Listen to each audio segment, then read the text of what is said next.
राजधानी दिल्ली के प्रदूषण के स्तर में कोई सुधार होता हुआ नजर नहीं आ रहा है। दिल्ली की हवा अभी भी जहरीली बनी हुई है और बेहद खराब श्रेणी में जा पहुंची है। आज भी सुबह के वक्त पूरी दिल्ली में स्मॉग की चादर नजर आई। राजधानी में बढ़ते प्रदूषण के चलते लोगों को सांस लेने में दिक्कत हो रही है और आंखों में जलन तक महसूस हो रही है। दिल्ली के हॉटस्पॉट में हालांकि कुछ जगहों पर आज मामूली सुधार AQI में देखा गया है। उधर यमुना में भी आज जहरीला झाग नजर आया।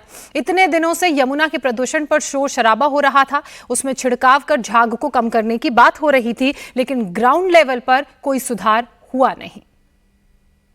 तो ये अलग अलग राजधानी दिल्ली के इलाके जहां AQI का जो लेवल है वो हम आपको दिखा रहे हैं। बवाना की बात करें तो यहां AQI लेवल 383 दर्ज किया गया है। इसके अलावा अलीपुर में 356, अशोक विहार में 353, आनंद विहार में थोड़ी सी गिरावट दर्ज की गई है, 351 यहां पर AQI लेवल है। आया नगर में 343, द्वारका में 341, बुराड़ी में 331 और चांदनी चौक में AQI लेवल बेहद कम 207 दर्ज किया गया है बाकी इलाकों की तुलना में।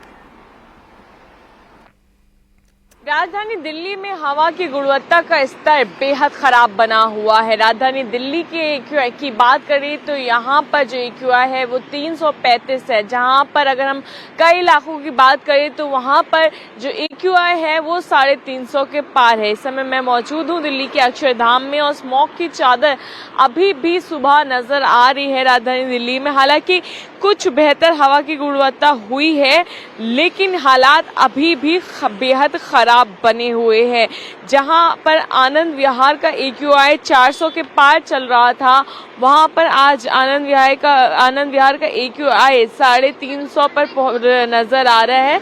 वहीं पर अगर राजधानी दिल्ली के और अन्य इलाकों की भी बात करें तो जो हॉटस्पॉट बने होते हैं वहां पर आज 400 से कम AQI नजर आ रहा है, लेकिन हालात जो हैं वो बेहतर नहीं है क्योंकि हवा की गुणवत्ता का स्तर बेहद खतरनाक बना हुआ है। जिस तरह से न्यूनतम तापमान में गिरावट आ रही है और हवा की जो गति है वो धीमी हो रही है, उसके चलते ये जो हवा में जहर है वो और भी ज़्यादा बढ़ता जा रहा है। और ये हर साल की कहानी यही होती है जब राजधानी दिल्ली में जो हवा है वो जहरीली हो जाती है और दिल्ली गैस चैम्बर में तब्दील हो जाता है, जहां पर लोगों को सांस लेने में परेशानी हो रही है, आंखों में जलन और सांस से संबंधित बीमारियां भी बढ़ गई हैं। हालांकि सरकार का ये दावा है कि वो कई कदम इस दिशा में उठा रही है, लेकिन सवाल यही खड़े होते हैं कि आखिर हर साल लोगों की सेहत के साथ इस तरह से खिलवाड़ क्यों किया जा रहा है।